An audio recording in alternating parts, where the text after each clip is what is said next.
Surat man? Surat Al-Jumar.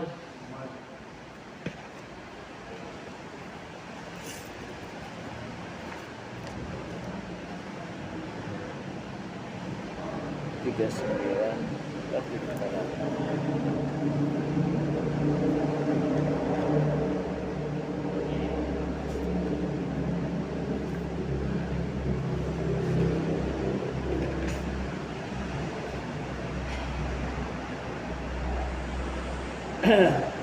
Ayat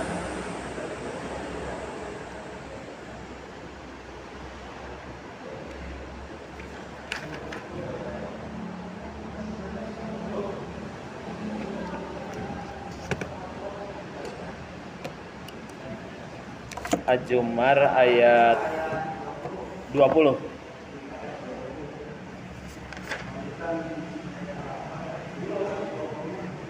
Tisalapan duika 20. Amlahum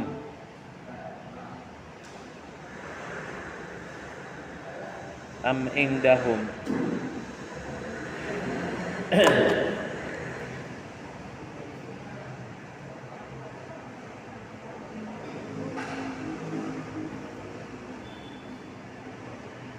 A'udzu billahi minasy syaithanir rajim.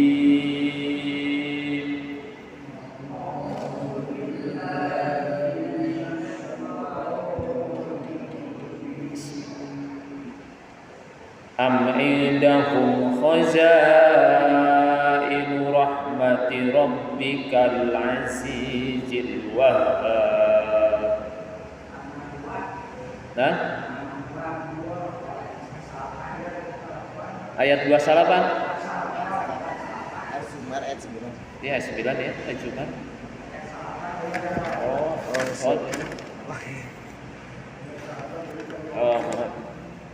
Ini mah surat sianya. Amman huwa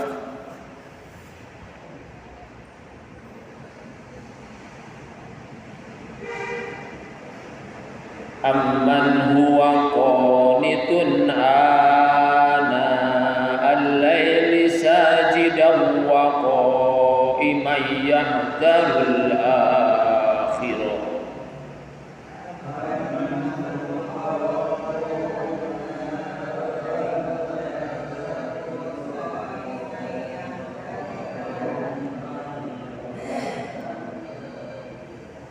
Wa qa'iman yahdharul akhirata wa yarju rahmata rabbih.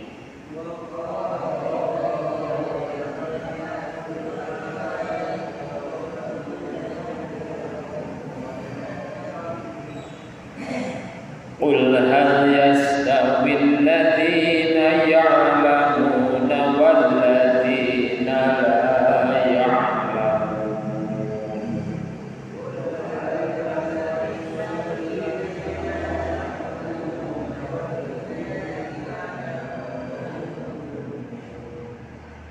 Innama yatazakkaru ulul albab.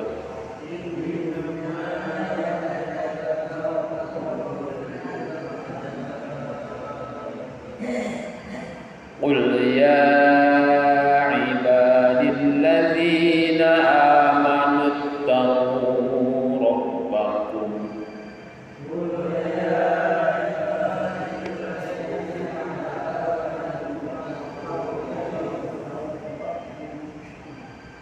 Lilladzina ahsanu fi hadhihi dunya hasanah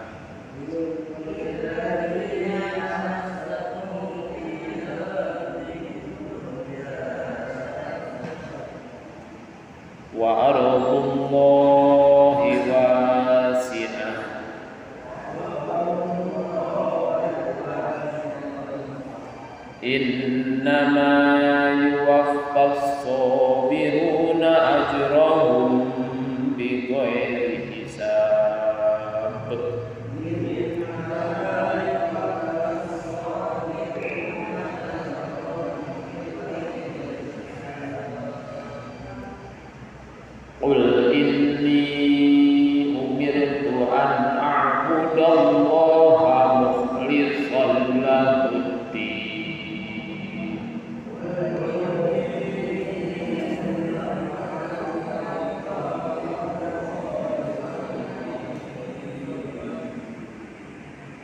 wa umirtu li an akuna awwalal muslimin.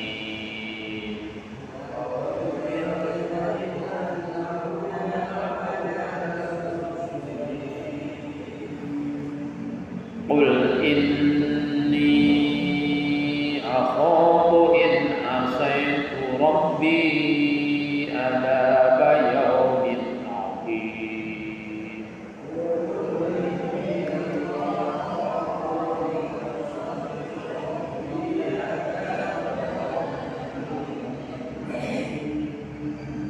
Qulillahu a'budu mukhlishan lahu dini.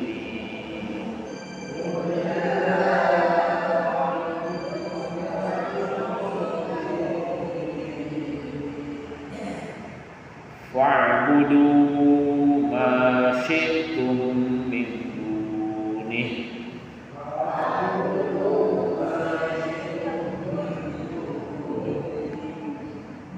Qul innal khasirina alladhina khasiru anfusahum wa ahlihim yawmal qiyamah.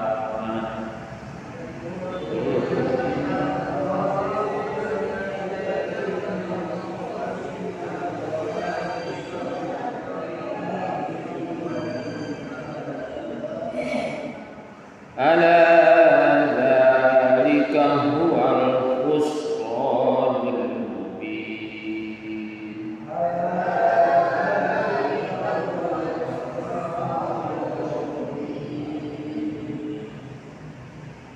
Lahum min fawqihim dhulalun minan nari wa min tahtihim dhulalun.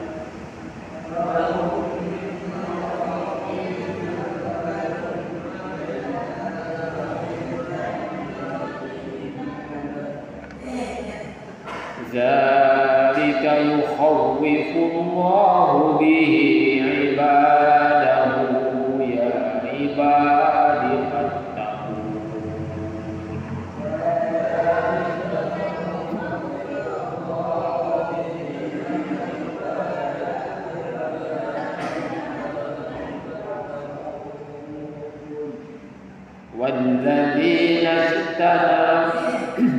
والذين اجتنبوا الطاغوت أن يعبدوها وأنابوا إلى الله لهم البشرى.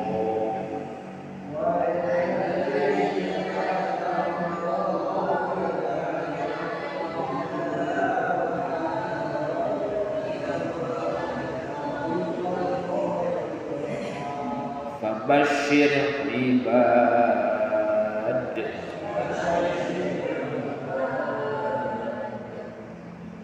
الذين يستمعون القول فيتبعون أحسنه.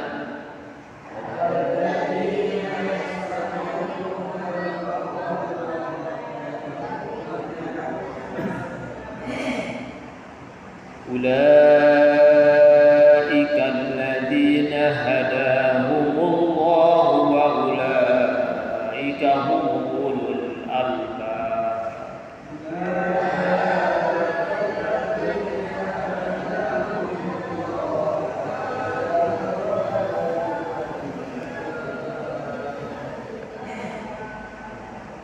أفمن حق عليه كلمة العذاب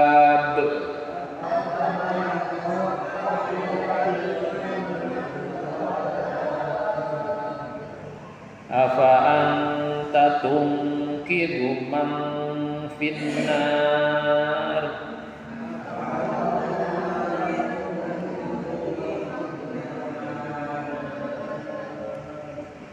لكن الذين اتقوا ربهم لهم غرف من فوقها غرف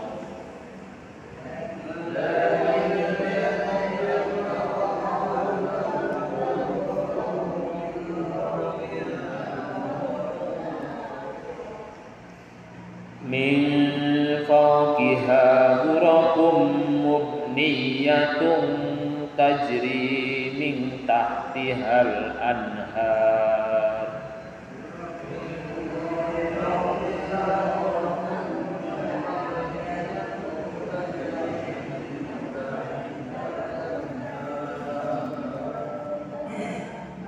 وعد الله لا يخلف الله الميعاد.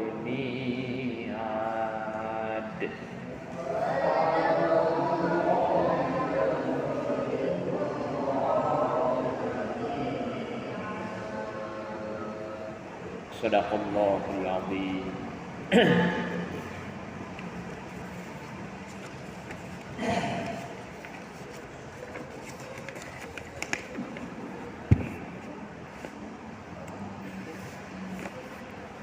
Bismillah.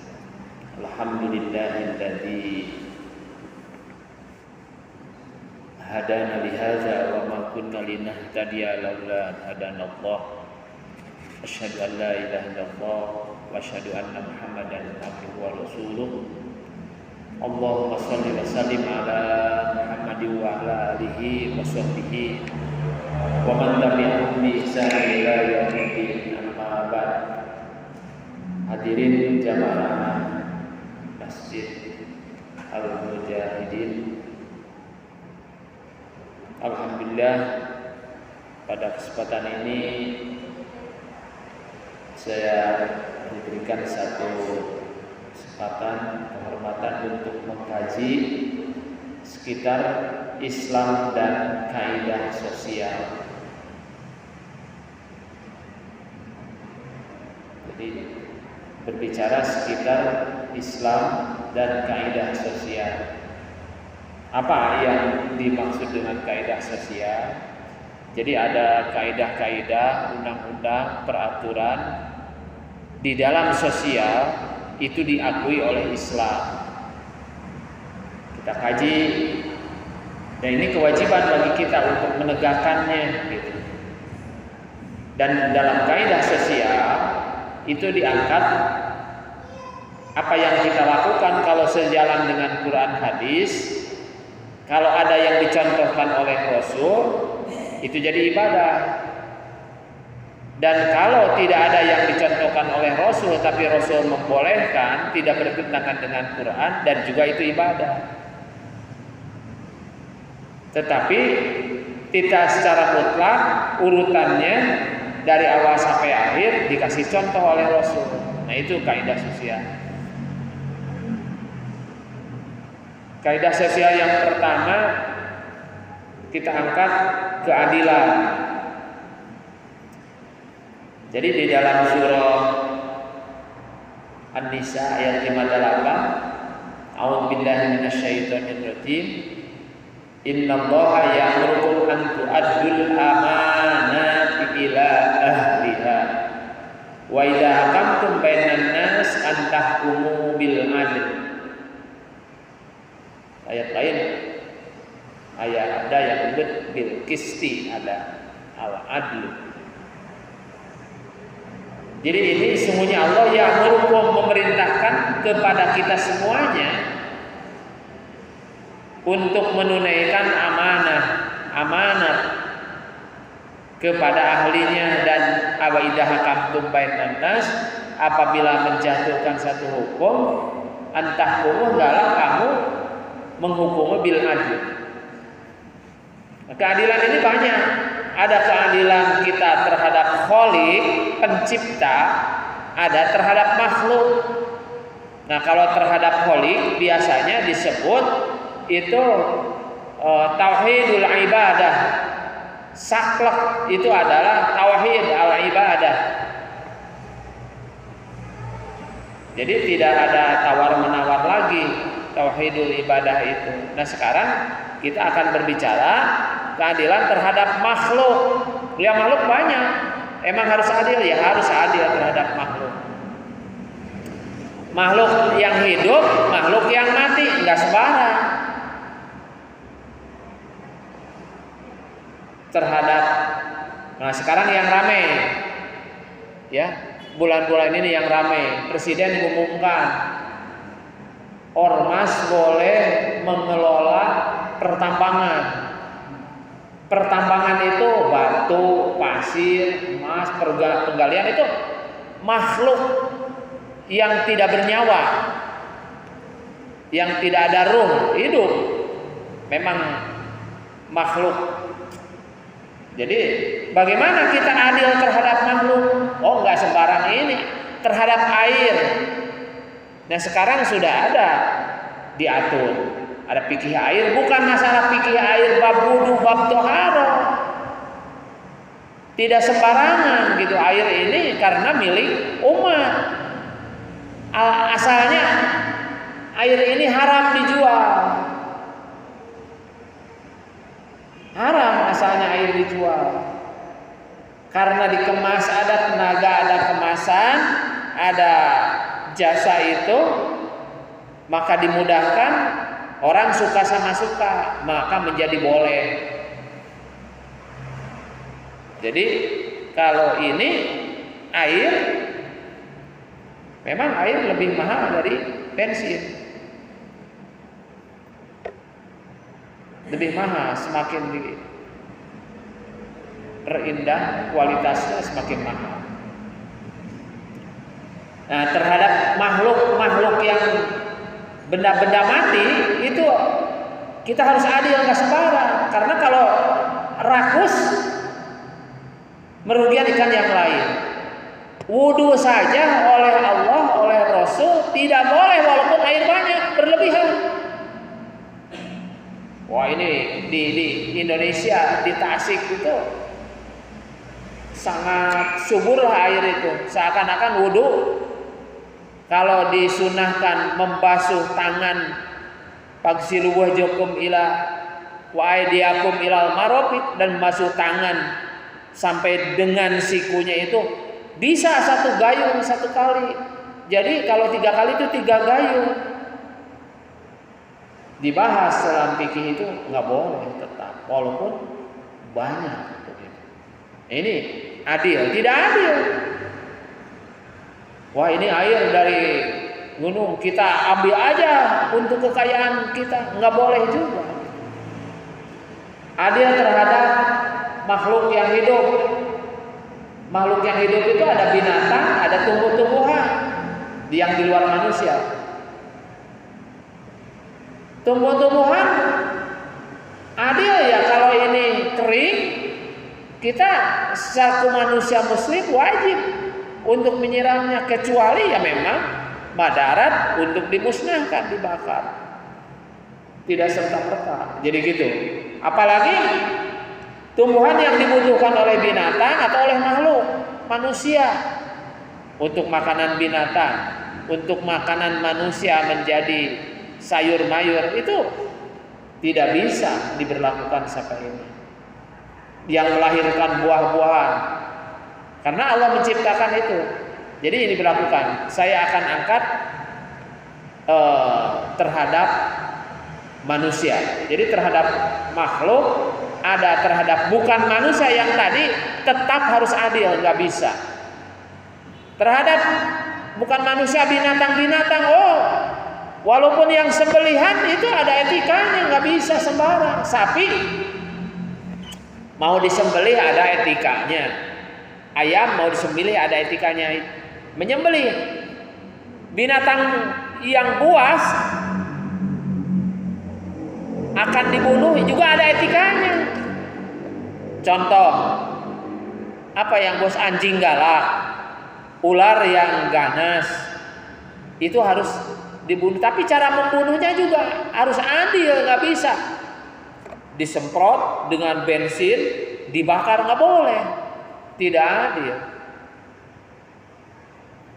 Ular berbisa, ganas ada di rumah, ada etikanya, adilnya itu. Tidak boleh dibunuhnya di rumah, dikeluarkan rumah. Jadi kalau ada ular, kan ular berbisa, tidak boleh membunuh di dalam rumah, harus di luar rumah. Tidak boleh dengan api dibakar.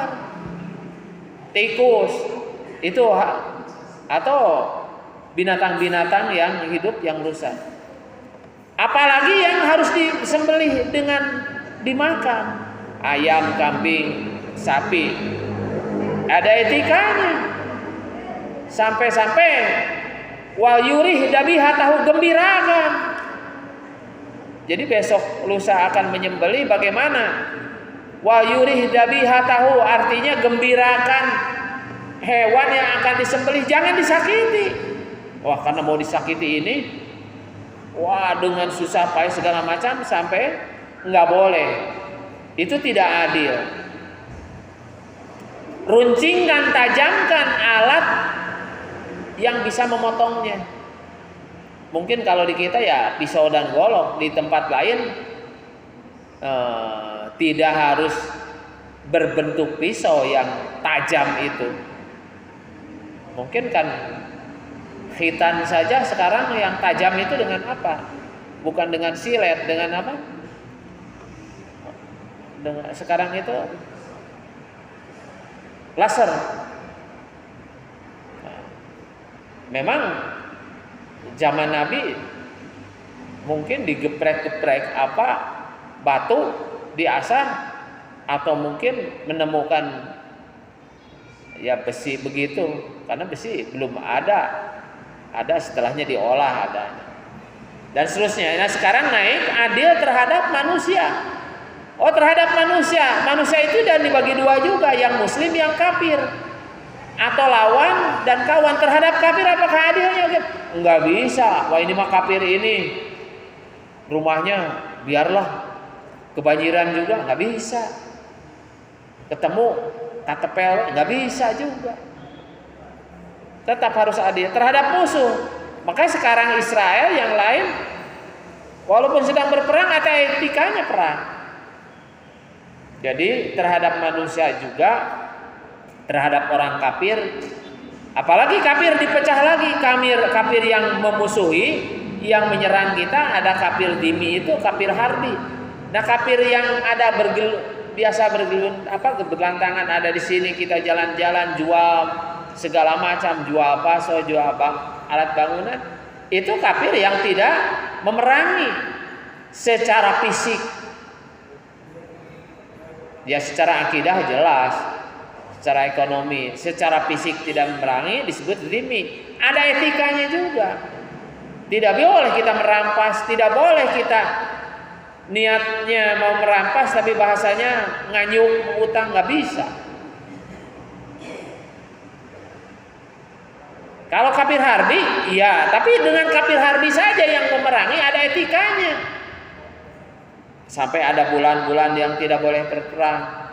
Sampai dengan kapan dia sedang apa? Sedang menggendong anak, nggak boleh dalam perang juga. Sedang melindungi di tempat rumah sakit, melindungi yang sakit, nggak boleh juga diperangi gitu.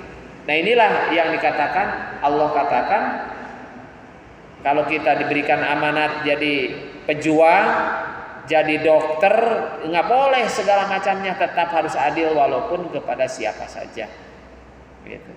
Ini jadi di dalam kaidah sosial begitu. Yang sakit, nah kita sesama muslim kita adil. Melihat seseorang muslim terbuka auratnya, kita adil, kasih tahu. Orang yang sudah sadar mengaku muslim, dia mungkin tidak tahu tata cara menutup aurat. Kita kasih tahu karena kita harus adil. Sholat salah arah kiblatnya, kita harus adil, kasih tahu. Kitanya tidak tahu, bertanya itu banyak sekarang. Dan alhamdulillah pemerintahan Indonesia sejak 2012 sadar bahwa kiblat teh bukan ke barat. Banyak yang membuat masjid arah kiblatnya ke barat. Kalau secara ilmu medan kompas, barat mah 270 derajat. Ari kiblat mah arahnya ke Masjidil Haram. Secara derajat 295, kurang lebih gitulah, tidak pas. Kalau dari kita Tasik gitu. Jadi kurang 25 derajat dari 270. Jauh. Karena wahai sumakunta pawali wajhaka syatrul masjidil haram, kemana saja kamu pergi, di mana saja ada posisi kita mau sholat, pawali wajhaka syatrul masjidil haram, palingkanlah, hadapkanlah wajah kita, diri kita ke Masjidil Haram, Makkah ada di sana gitu. Dan sekarang sudah mudah dikompaskan. Nah 2012 baru sadar, masjid-masjid sekarang banyak yang karpetnya nyerong ke kanan. Asamanya nggak mau, memang susah. Karena sudah peninggalan kolonial yang melekat sekian ratus tahun.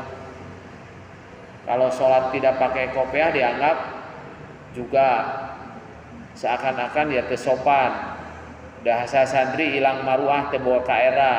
Sholat pakai celana demikian. Jadi kalau sekolah pakai celana, tidak pakai sarung, atau pakai dasi, pakai jas, dianggap pakaian barat.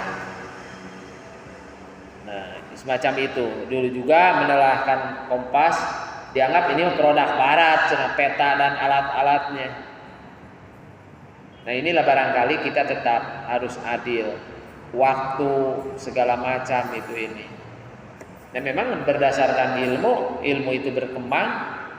Ya kalau ditemukan yang lebih pas, ambil kepada yang baru. Yang kedua, nah ini jangan sampailah kita itu di posisi apapun ada hak orang lain adil dan kita menegakkan keadilan. Yang kedua, persaudaraan. Itu kaidah Islam dan kaidah sosial. Di dalam kaidah sosial itu ada ukhuwah, persaudaraan. Bahkan dikembangkan beberapa ahli fikih, boleh disebut ulama, ada ukhuwah basoriyah, ukhuwah watoniyah, ukhuwah islamiyah. Bahkan itu yang jelas ada kaidah itu persaudaraan. Sampai-sampai hadis ada yang mengancam, man kana yuminu billahi wal yaumil akhir, itu fa yukrim jarahu, sing saja yang iman pada Allah dan Rasul dan hari kiamat, maka wajib menghormati tetangga. Barang siapa yang menyakiti secara sengaja kepada tetangga, diharamkan jannah. Artinya ada kaidah sosial tentang persaudaraan, tentang ukhuwah. Bahkan nanti ukhuwah ini nyambungnya dengan ta'awun. Itu kaidah sosial, tolong menolong. Walaupun orang kafir ya secara manusianya harus tolong-tolong. Apalagi kita jadi perawat, jadi bidan, jadi dokter, harus tolong. Bodoh harus ditolong. Yang bodoh kalau kita buat sekolah, ada orang kafir sekolah, ditolak, diterima. Kita ini ada kaidah ukhuwah, kita ada kaidah tolong-menolong, wajib. Karena dakwah itu bukan kepada orang Islam. Banyak lembaga Islam, orang kafir mau sekolah. Kalau kita punya sekolah SMP Islam, SMA, ditolak, diterima. Ditolak. Loh, ini dakwah wada'iyan ilallah, kita ini ngajak dakwah kepada Allah. Ini orang kafirnya datang, dakwahan bukan ditolak. Mohon maaf, banyak orang ormas yang ngaku Islam, ada orang kafir daftar, ditolak. Kuduna mah dicari, dipapatahan, ya ditolak. Tuh, kalau di Papua, di Sorong, Muhammadiyah punya 8 perguruan tinggi. Ada Universitas Sorong, itu mahasiswanya 7.000. Yang muslimnya itu hanya 1.200 dari 7.000. Ajarin aja bagaimana cara sholat. Nih dalam Al-Quran itu ada perintah bagi orang Islam sholat, diajarkan sholat. Biarkan aja belum masuk. Tapi kan 0,5 sekian di fakultas kedokteran, kalau orang Islam itu mau nyuntik, mau ngasih obat itu harus menggunakan nama Allah, lafadznya Bismillahirrahmanirrahim, paham dia, diajarkan. Walaupun orang Kristen, tapi dipersilakan karena dia masalah orang Kristen, agamanya dia, ya kita bisa maksakan la ikraha fid din. Tetapi menyampaikan wajib gitu. Nah, jadi di sini tidak usah ditolak. Jadi inilah barangkali tetap, apalagi secara muslim mempunyai kita ini ta'awun ukhuwah persaudaraan. Nah, ini kaidah sosial. Kaidah sosial yang ketiganya adalah mempunyai persamaan. Nah, ini yang disalah tafsirkan dengan muncul gender. Persamaan itu bukan segala-galanya sama. Dalam hal tertentu sama, dalam hal tertentu dibedakan, persamaan begitu. Dalam hal tertentu laki-laki dan wanita sama mempunyai kewajiban sholat. Dalam hal tertentunya ada wanita diangkat rufi al-qalam, tidak wajib sholat, justru kalau sholat haram. Begitu. Dalam satu sisi wanita dan laki-laki sama, di sisi lain dengan ciri khas karakteristiknya, kemanusiaannya dibedakan begitu. Jadi persamaan nggak bisa sama. Tasik dulu mau membuat peraturan daerah itu sama, nggak bisa. Sekolah karena ini harus ada gender, pakaiannya harus sama, cara nutup auratnya nggak bisa. Maka ya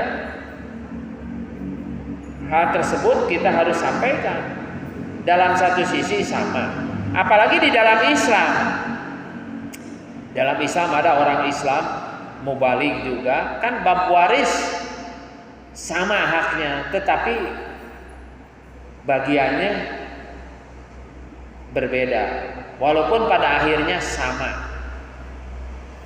Jadi kalau dari satu laki-laki satu perempuan bergabung itu menjadi 3, laki-laki 2 bagian, wanita 1 bagian. Kalau laki-laki nanti membawa wanita digabungkan menjadi 2 dan 1 bagian jadi 3. Demikian pula wanita kalau menikah pasti kepada yang punya 2 bagian, jadi sama 3. Kalau sudah laki-laki dan wanita bergabung jadi suami istri, kedua-duanya jadi 3 bagian sama. Jadi begitu. Ini adalah ada satu kesamaan. Di satu sisi laki-laki berkewajiban beri nafkah, wanita diberi nafkah gitu. Tidak harus ada yang sama.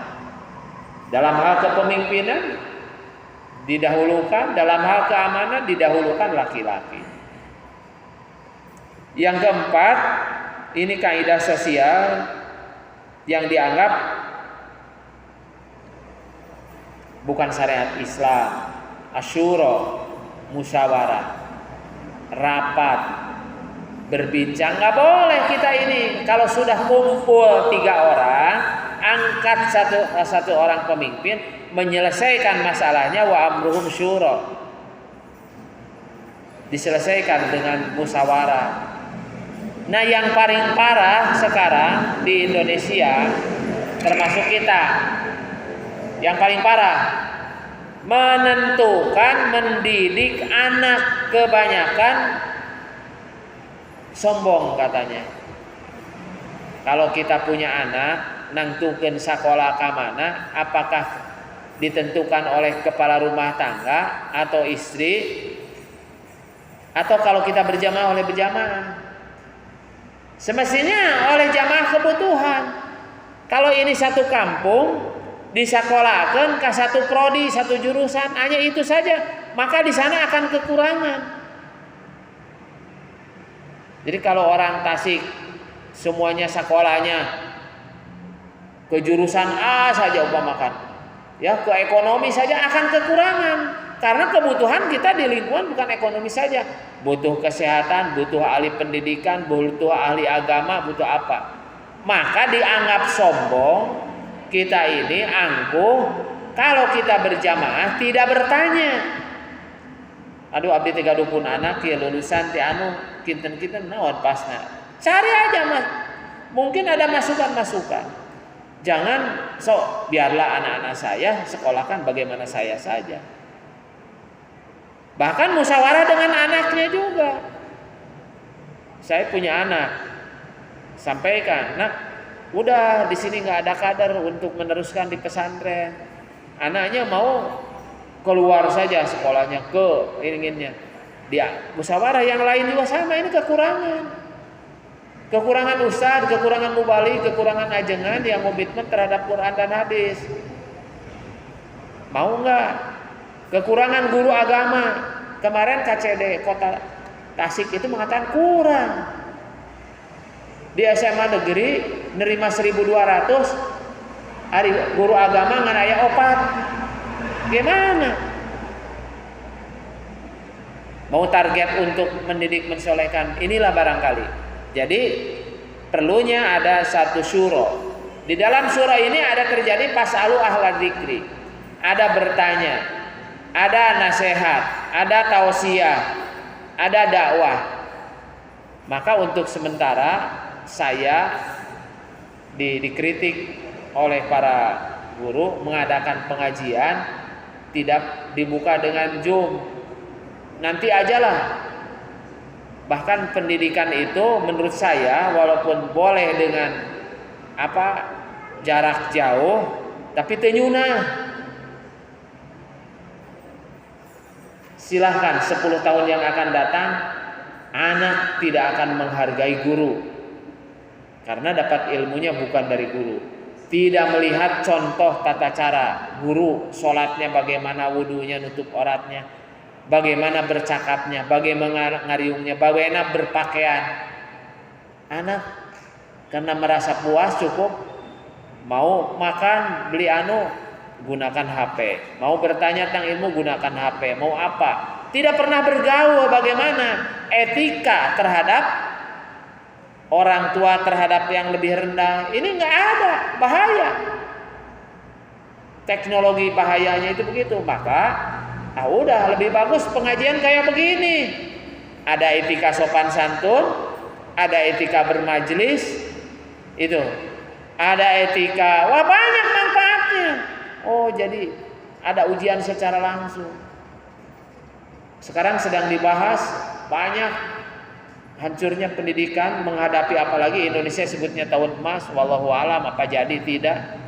Generasi bisa jadi hancur 10 tahun yang akan datang dengan HP. Kan 10 tahun ke belakang belum ada HP yang mahabu begitu. Ada di orang tertentu. 20 tahun yang lalu nggak ada HP. 20 tahun yang lalu mengetahui di Mekah kapan wukuf nggak ada. 40 tahun yang lalu apalagi tahu wukuf dari mana? Maka ketika di Arab Saudi wukuf tahunya dari mana? Nanti menunggu orang yang ibadah haji pulang. Idah hadir itu lebaran haji baru bertanya. Sekarang hanya waktu singkat ada.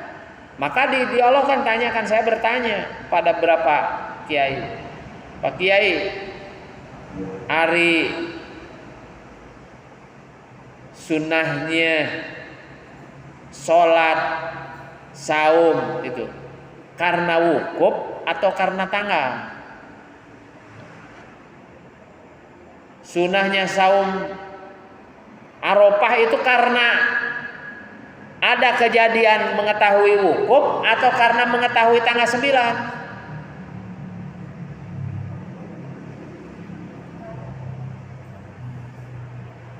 Kalau 50 tahun yang lalu nggak bakalan tahu di Arab wukuf. Tahunya di masing-masing daerah tanggal. Oh, tanggal salapan dari wukufnya. Wallahu alam, karena tidak tahu jauh di mana Arab itu. Baru setelah pulang haji diketahui. Maka sunnahnya itu karena tanggal, bukan karena kejadiannya. Kebetulan seluruh tanah Indonesia 1 Zulhijjah ini menetapkannya baik yang menggunakan ru'yat, imkan ru'yatul hilal, hisab syar'i wujudul hilal, semuanya tanggal 1 Zulhijjah itu tanggal 8 Juni. Maka wukufnya itu tanggal 16 dan lebarannya 17. Itu semuanya. Tapi mengumumkan di Mekah yen lebaran Mekah mah tanggal 17, tanggal 16. Bagaimana kita belum ada di kita ini. Maka kita cenderungnya kepada tanggal begitu. Nah, inilah barangkali adanya Asyura, kaidah sosial. Kalau tidak ada itu, hancurlah gitu. Ada tabayun. Kapan tabayun dilakukan? Kapan itu kita boleh mengucapkan lapan sumpah? Tidak serta-merta ini kaidah sosial. Half atau al-aiman, sumpah itu half gitu dalam bahasa Al-Quran. Kapan kita bisa nyebut wallahi? Ada janji itu. Kalau janji bisa rukun kepada sumpah itu dilakukan nyebut demi Allah itu adalah karena kita dituntut al-yaminu. Jadi al-bayyinatu alal mudda'i, bukti itu kepada yang nuduh. Kalau kita nuduh harus punya bukti. Nuduh orang harus punya bukti. Kalau yang dituduh tidak, itu tidak harus dengan sumpah wallahi. Wallahi itu kepada orang yang dituduh karena enggak. Tadi kamu ke masjid ya mengambil kenceng masjid. Yang nuduh harus punya bukti. Mana buktinya? Oh iya, ayah CCTV dipoto ke HP. Nah, nggak bisa. Kemudian merasa orang yang tuduh tidak. Bersumpah demi Allah, ini tuduhan HP foto mirip nggak? Oh ternyata salah, hanya mirip. HP dikalahkan foto bukti ini. Maka yang menang sumpah. Jadi kita sumpah tidak ujung-ujung. Nah, ini adanya satu kaidah sosial tentang Asyura, al-bayyinah. Tabayun, kapan tabayun terjadi? Karena ada patabayanu idza ja'akal fasiqun binaba'in, patabayanu. Tabayun dulu. Jangan kalau menurut Agim itu jangan jadi orang rendahan. Orang rendahan itu selalu negatif kepada orang. Nah, jadi kita tabayun itu penting karena ada kaidah sosial. Mungkin itu salah satunya kaidah sosial. Yang keempat itu tentang adanya musyawarah. Musyawarah itu jadi syariat Islam. Maka kalau berjamaah, musyawarah itu adalah salah satu cara, salah satu manhaj mengambil kebijakan keputusan. Itu syariat Islam. Jadi disebut syariat Islam teh bukan sholat, zakat, saum, haji. Itu terjadi syariat Islam. Kalau keluar dari musyawarah maka tidak bisa disebut syariat Islam. Etikanya diatur, manajemennya, tata cara musyawarah diatur dalam Al-Quran. Gak usah meniru manajemen judiciary orang sekuler, orang fasik. Islam ada tata cara kaifiah musyawarah. Etika bermajlis sama ada dalam Islam begitu. Ini satu lagi aja, yang kelima, karena banyak pluralitas. Jadi bermacam-macam lah plural itu.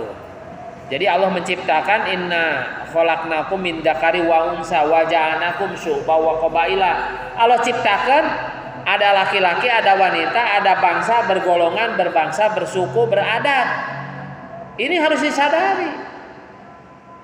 Nggak bisa adat orang Sunda dengan adat di Sunda saja udah beda. Sunda Ciamis dengan Sunda Tasik ada perbedaan. Bisa jadi tidak mempelajari dosa. Pernah saya karena tinggal di Ciamis, pesantren di Ciamis, kata Ciamis, teman namanya teman saya ngkos-kos irai kata Tasik isukan aja. Oh ya udah, paham saya isukan itu dia ngobrol Sabtu, libur hari Ahad, nunggu lama. Hari Ahad kok janji nggak ada. Padahal isukan itu kalau di Tasik isukan itu kalau sekarang hari Selasa ya Senin, Selasa. Tapi kalau di Ciamis kapan-kapan isukan itu. Oh kalau kapan-kapan di Tasik itu jaga deui lah gitu. Jadi gitu. Ini saat ada baru bahasa yang sama, apalagi dengan yang lain. Maka muncul di dalam kaidah usul al-adatu muhakkamah, adat itu bisa jadi hukum. Ini maka perbedaan kebiasaan hari macul biasanya disebut ngabedug. Pokoknya sampai bedug lah, bukan jamnya sekian. Dulu kan istilahnya ngabedug ya, ngabedug gitu. Gak sih ada bedug, dan bukan adan dulu. Ya ada bedug ya bubar. Begitu. Adatnya tidak sampai dengan harus jam sekian, dimulainya asal udah caang, tidak tahu jam berapa. Itu menjadi kebiasaan adat. Nah ini adalah perbedaan. Tapi ada yang saklek dengan jam. Aku masuk jam sekian, istirahat sekian, keluar sekian. Itu juga harus diakui. Kebiasaan-kebiasaan orang barat makan dengan garpu, dengan sumplit, Cina. Di Sunda dengan tangan. Di Arab dengan 3 jari. Ya, adat tergantung yang dimakan ternyata. Jadi kalau di Arab kan ada sampai ribut. Oh, sunahna mah 3 jari. 3 jari teh karena roti, daging manuk, ngambil kurma. Kita ada bubur, nggak bisa dengan 3 jari. Bubur ayam dengan sendok. Terus lamun makan diarabkan karena namun dia segala macam dengan ini satu sempeh. Di Arab itu kan berjamaah, keluarga suami istri. Silih lamot itu di urang nggak ada yang mau. Sok limaan ngariung makan. Ya, pandangan urang sina dilamotan ku batur, nu batur dilamotan ku urang. Tapi kan dilihat, oh Nabi enggak pernah makan dengan gabungan segala macam, hanya dengan istrinya. Jadi yang menjilat yang tangan istrinya atau tangan suaminya itu dimungkinkan itu. Jadi itu termasuk adat. Jadi tidak harus selalu digunakan ini. Ini apalagi yang sekarang Indonesia Bhinneka Tunggal Ika yang segala macam dirumuskan, tetapi pada dasarnya mereka tidak menghargai juga terhadap Islam. Islam yang lebih banyak negara demokrasi itu lebih negara kekuasaan. Inilah barangkali yang dimaksud dengan kaidah sosial. Islam dan kaidah sosial menghormati, menghargai, dan sudah ada dalam Al-Quran segala macamnya, tinggal aplikasinya saja. Mungkin itu karena judulnya Islam dan kaidah sosial, ada keadilan, ada ukhuwah, ada musyawarah, ada syura, ada at-tarodiyah. Jadi pluralitas, plural, perbedaan, jama gitu. Demikian barangkali mudah-mudahan ada guna dan manfaatnya. Marilah kita akhiri dengan bacaan hamdalah. Alhamdulillahirrahmanirrahim. Subhanallah. Astagfirullah. Sekianlah. Assalamualaikum warahmatullahi wabarakatuh.